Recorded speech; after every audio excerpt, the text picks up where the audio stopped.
Karine Turcotte a été colocataire de Noémie Bélanger, l'une des deux sœurs décédées en Thaïlande. Elle en parle encore comme si elle était toujours vivante.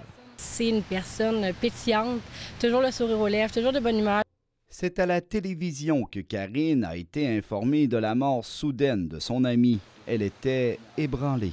De réaliser, de la voir son visage à la télé, on dirait que connaissant cette personne-là, je m'attendais plus à un bon coup, de savoir que Noémie avait fait un bon coup par rapport à tout ça dans quoi elle était impliquée, plutôt que d'apprendre qu'elle était décédée dans un de ses nombreux voyages d'ailleurs.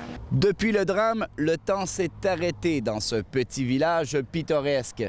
Tous se posent une question. Pourquoi ces deux jeunes filles, décrites comme des anges, sont-elles parties là-haut?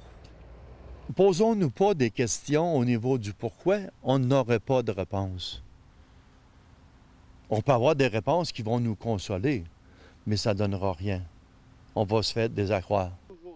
Le prêtre portera dans ses prières les parents des deux jeunes filles de 20 et 25 ans. Il faut juste leur dire qu'on les porte dans notre cœur. Eux autres, ils vont faire leur bout de chemin dans la tristesse, puis dans la peine, puis dans la révolte, puis dans la surprise. Puis après ça, tranquillement, la vie va renaître. L'abbé Castonguay livre un message d'espoir aux parents démolis. Il doit y avoir une bonne nouvelle dans cette mort, mais laquelle, je ne le sais pas.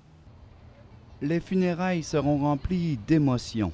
Nombreux seront ceux qui viendront dire un dernier adieu à celles qu'ils ont connues et aimées.